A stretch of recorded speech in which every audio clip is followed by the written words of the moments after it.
आप लोग बहुत बार कंफ्यूज हो जाते होंगे कि सर इस तरह का जो चिन्ह रहता है उसको क्या बोलते हैं, इस तरह का जो चिन्ह रहता है उसको क्या बोलते हैं। तो टीचर बार बार आपके बोलते होंगे, बहुत सारे टीचर को भी नहीं पता रहता हो, तो टीचर बोलता है अरे ऐसन का लगा दो, एगो ऐसन का ऐसन का, फिर बोलेगा अरे एगो ऐसा लगा दो, ऐसा ऐसा। फिर उसके बाद टीचर बोलता होगा देखो नहीं होता, एगो डंडा दे के नीचे बिंदु कर देते वो वाला दे दो। तो इस तरह का सवाल जब भी आए और पूछे टीचर, जैसे कभी भी टीचर लिखने बोलेंगे ना कुछ हिंदी में, तो लिखते समय देखना विराम चिन्हों का प्रयोग करते हैं। तो वो विराम चिन्ह हर एक विद्यार्थी को जानना चाहिए, लाइफ टाइम तक काम आएगा। लोटा और पानी, तो बीच में ये डैश दे देगा, तो इसको दूसरा चीज बोलते हैं। और एक ऐसे रहेगा कि आप कोई चीज लिखे, जैसे संज्ञा लिख दिए और संज्ञा लिखने के बाद इस तरह से डैश दे दिए, तो इसका दूसरा मतलब हो गया और बीच वाला दूसरा मतलब हो गया। तो इन दोनों को क्या कहते हैं आप लोग को पता है? पता है? जानना चाहते हैं?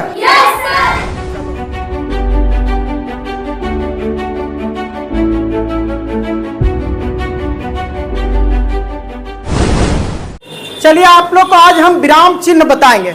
आप लोग बहुत बार कंफ्यूज हो जाते होंगे कि सर इस तरह का जो चिन्ह रहता है उसको क्या बोलते हैं, इस तरह का जो चिन्ह रहता है उसको क्या बोलते हैं। तो टीचर बार बार आपके बोलते होंगे, बहुत सारे टीचर को भी नहीं पता रहता हो, तो टीचर बोलता है अरे ऐसा का लगा दो, एगो ऐसा का ऐसा का, फिर बोलेगा अरे एगो ऐसा लगा दो, ऐसा ऐसा। फिर उसके बाद टीचर बोलता होगा देखो नहीं होता, एगो डंडा दे के नीचे बिंदु कर देते वो वाला दे दो।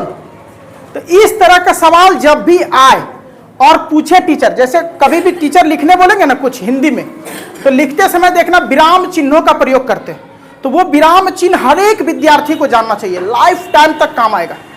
कोई बच्चा कभी आपसे पूछ सकता है, एग्जामिनेशन में पूछा जा सकता है। तो विराम चिन्ह एक मजाक वाला चैप्टर नहीं है, बहुत सीरियस चैप्टर है, आप ध्यान से सुनिएगा। और आज बताएंगे कि इस चिन्ह का मतलब क्या होता है, इस चिन्ह को हम क्या कहते हैं, ये चिन्ह को क्या कहा जाता है, इस चिन्ह को क्या कहा जाता है। दो को ये चिन्ह रहता है, एक ऐसे रहेगा जैसे लोटा और पानी, भाई और बहन, लोटा और पानी, तो बीच में ये डैश दे देगा, तो इसको दूसरा चीज बोलते हैं। और एक ऐसे रहेगा कि आप कोई चीज लिखे, जैसे संज्ञा लिख दिए और संज्ञा लिखने के बाद इस तरह से डैश दे दिए, तो इसका दूसरा मतलब हो गया और बीच वाला दूसरा मतलब हो गया। तो इन दोनों को क्या कहते हैं आप लोग को पता है? पता है? जानना चाहते हैं? चलो जानना चाहते हैं? ये हो गया मोटिवेशन, पूरा मोटिवेट हो गया। अब पता चलेगा कि आखिर अल्प विराम किसे कहते हैं, कौन सा चिन्ह लगता है। अल्प विराम मतलब होता है कोमा, लेकिन कोमा कैसा होता है, तो कोमा हमें सबको पता होगा कि सर ऐसा होता है। ठीक है, देखो हमने 6 विराम चिन्ह लिया है। कितने विराम चिन्ह लिए हैं? 6, लेकिन इसमें कुछ छोड़ दिए हैं जो आगे बताएंगे। फिलहाल 6 को जानिए। अल्प विराम का मतलब होता है कोमा। कभी भी पूछे अल्प विराम क्या होता है तो आप बोलिएगा कोमा, इंग्लिश में इसको कोमा कहते हैं। लेकिन सबको जानते हैं, हिंदियों वाला टीचर पढ़ाएगा तो बोलेगा एगो कोमा लगा दो, कभी नहीं बोलेगा कि अल्प विराम लगाओ। याद ही नहीं रहता, उसको पता नहीं अल्प विराम का मतलब कोमा होता है, जैसे आप लोग को नहीं पता। उसी तरह सेमी कोलन, बोलेगा एगो सेमी कोलन लगा दो, तो बोलेंगे सर इस सेमी कोलन क्या है, सेमीफाइनल है क्या, सेमी कोलन। तो सेमी कोलन का जब भी नाम लो तो एगो कोमा लगाना और ऊपरा में एगो टिक्का दे देना, बिंदी। समझ में आया? इसको बोलते हैं सेमी कोलन।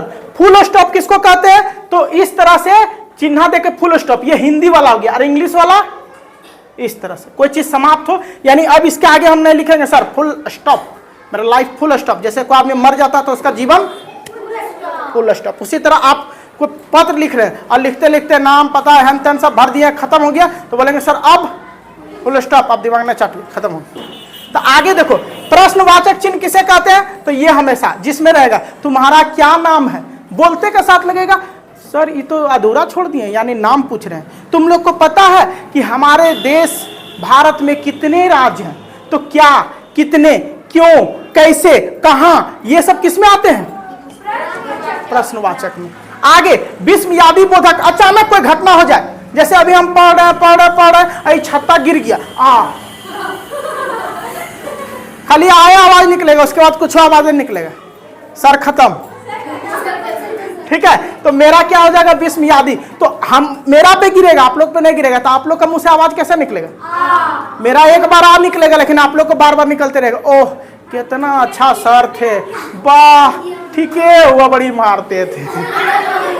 तो आह, वाह, ओह, ये सब क्या है, अब कोई कोई जैसे सागर जैसा लड़का, उसका हम इज्जत करते हैं तो खुश हो जाएगा, अब खुश हो जाएगा तो ऐसे करेगा, हिप हिप सर खत्म। तो जिसमें अचानक कुछ हो तो उसमें हमेशा ऐसे करके और ऐसे कर देते हैं, यानी कि पिक्चर अभी बाकी है मेरे दोस्त, ऐसे कर दिया ऐसे किए, यानी कि कहानी अभी बाकी है। ठीक है, संयोजक चिन्ह किसे कहते हैं? जिसको हाइफन बोलेंगे। टीचर बोलेगा हाइफन दे दो, हाइफन क्या होता पता? हम छेकले हैं, हटेंगे तो पता चल जाएगा। इसको बोलते हैं hyphen, high hi fi hyphen. चलो अब आगे देखते, एक एक करके इसको समझते हैं। किसे कहते हैं, क्या होता है, एक एक करके समझते हैं। विराम का अर्थ होता है रुकना, यानी अचानक गाड़ी चल रहा रुक गया है तो उसके में लग गया विराम चिन्ह। तो जो भी चिन्ह हम देते हैं उसका मतलब रुकना, थोड़ा सा रुको, ज्यादा रुको, जैसे कोमा हल्का सा रुकना, फुल स्टॉप पूरा रुकना, उसके बाद सेमीकोलन तो थोड़ा सा ज्यादा रुक के थोड़ा कुछ अर्थ बताना। किसी किताब का एक डेफिनेशन लिए हैं, बोलते समय हम अपनी आवाज के उतार चढ़ाव और जगह जगह रुक कर अपनी बात दूसरों के सामने रखते हैं, ठीक है, किंतु लिखते समय हम इसके लिए चिन्हों का प्रयोग करते हैं। बोलते समय हम कहीं स्पीच दे रहे हैं, कुछ बोल रहे हैं तो अपने बात को रुक रुक के बोलते हैं। जैसे एक समय की बात है, हमारे गांव में एक बुजुर्ग व्यक्ति रहा करता था, तो हम बोल रहे हैं रुक रहे हैं, तो उस समय कुछ लगाते हैं क्या बोलते समय? लेकिन लिखते समय लगाते हैं। लिखते समय कैसे लगाते हैं? मैं एगो लिखें, फिर कोमा दे के तुम, फिर और फिर कान्हा खेलने के लिए पार्क में जाएंगे। मैं तुम और कान्हा खेलने के लिए पार्क में जाएंगे, तो मैं के बाद कोमा लगाएं, तुम के बाद और कर दिए, तो जहां रुक रुक के बोलो मैं तुम और कान्हा खेलने के लिए जाएंगे। अब कोई पगला रहता तो बोलता मैं तुम और कान्हा खेलने के लिए जाएंगे, तो इसका मतलब ये नहीं हुआ कि आप अच्छा बोल रहे। अच्छा बोलने के लिए किसका प्रयोग करता है? विराम चिन्ह का, विराम चिन्ह का। ठीक है, कोई दिक्कत? अब आगे देखते हैं। जैसे यह वाक्य पढ़िए, खेलो मत पढ़ो।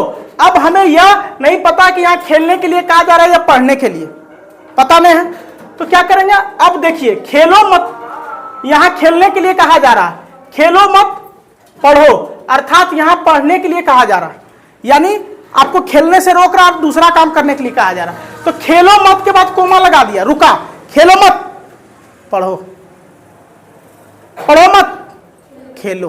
तो जो बाद में बोल रहा है उस पर ज्यादा जोर डाल रहा है, तो हमेशा रोकेगा आपको, थोड़ा सा रोकेगा। खेलो मत, अब खेलो मत, थोड़ा देर ज्यादा रुक गया, ज्यादा नहीं रुकना, पूर्ण विराम हो जाएगा, ज्यादा रुकना, कोमा में थोड़ा सा रुकना। ठीक है, अब देखते हैं एक एक करके। पूर्ण विराम किसे कहते हैं? पूर्ण विराम का चिन्ह ये है। पूर्ण विराम का चिन्ह क्या है? ये इंग्लिश में ये होगा बिंदु और हिंदी में ये।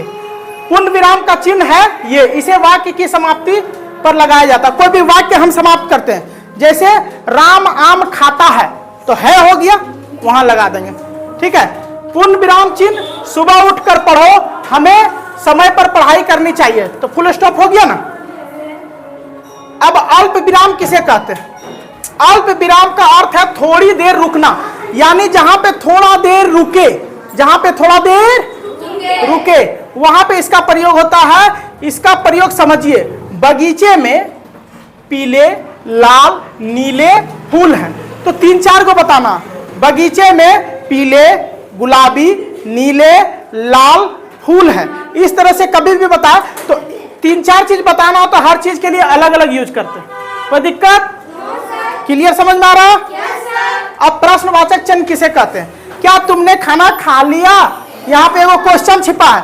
अब आप खा लिए भी होंगे, नहीं भी खाए होंगे, तो उस तरह में हमेशा इसका इस्तेमाल करेंगे। ठीक है, प्रश्नवाचक, क्या तुमने खाना खा लिया? तुम खेलने कब जाओगे?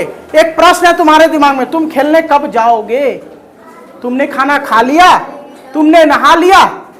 तुम पढ़ाई कर चुकी है? तुम खेल चुकी है?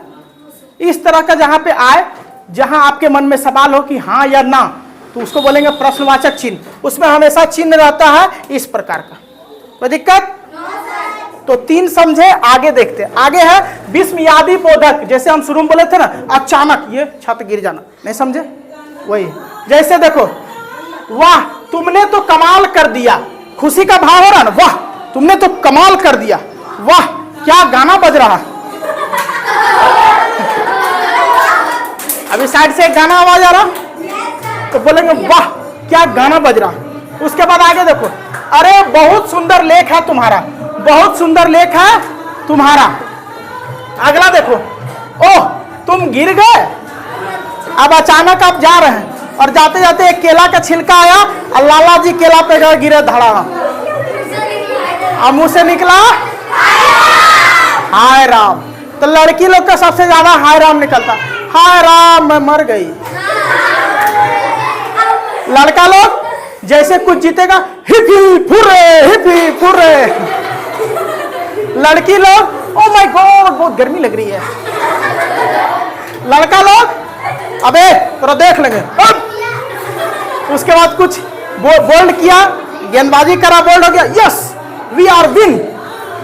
इस तरह से भाव जब अचानक मुंह से निकले, वाह क्या, क्यों, आहा, तो ये सब क्या है, विस्मयादेव। विवरण चिन्ह यही हम बोल रहे थे। देखो एक होता है ऐसे और दूसरा भी होता है ऐसे, लेकिन एक होता है राम और श्याम, राम और श्याम, भाई और बहन, भाई और बहन। तो ये चीज हम समास में पढ़ाए थे ना, समास में ये चीज बताए थे भाई और बहन। तो भाई और बहन की जगह ये लगा देंगे, भाई और बहन डैश लगा। तो इस चिन्ह को हम क्या कहते हैं जानते हैं? इस चिन्ह को हम कहते हैं योजक चिन्ह। क्या कहते हैं?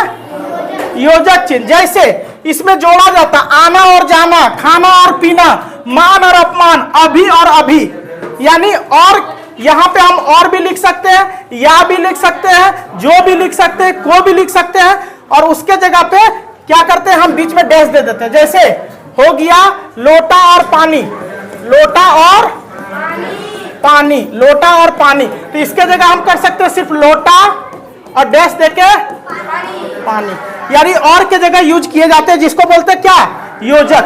तो आज के बाद बोलेगा कि भाई और बहन बीच में वो वाला चिन्ह लगा दे जो डैश देते हैं, तो बोलना सर ऊ वाला ई वाला नहीं है, इसको बोलते हैं योजक चिन्ह। क्या बोलते हैं? लास्ट वाला ये जो है, हम शुरू में पूछे थे एक सवाल कि इसको क्या बोलते हैं, मैथ में इसका ज्यादा यूज करते हैं, 2 का स्क्वायर 2 करते हैं ना। इस चिन्ह को बोलते हैं कोष्टक। क्या बोलते हैं? याद रखिएगा। जैसे राम भरत और लक्ष्मण के अग्रज बड़े भाई थे, अग्रज मतलब बड़ा होता है, जैसे राम भगवान। तो ये जो है बड़े भाई, ये किस में आ जाएगा? कोष्टक में। 1 2 3 संख्या बीच में आए तो उसको ज्यादातर हम किस में करते हैं? घेर देते हैं, 1 2 3 घेर देते हैं, ठीक है, उसको कोष्टक बोलते हैं। जन गण मन को गाने की अवधि 52 सेकंड है, तो राष्ट्रगान हम कर सकते हैं। देखें कभी कभी बीच में एगो कोष्टक छोड़ देता लंबा लंबा सेंटेंस, तो समझ जाइएगा कि उसको बोलते हैं कोष्टक। क्या बोलते हैं? कोई दिक्कत? यही रहा आपका विराम चिन्ह।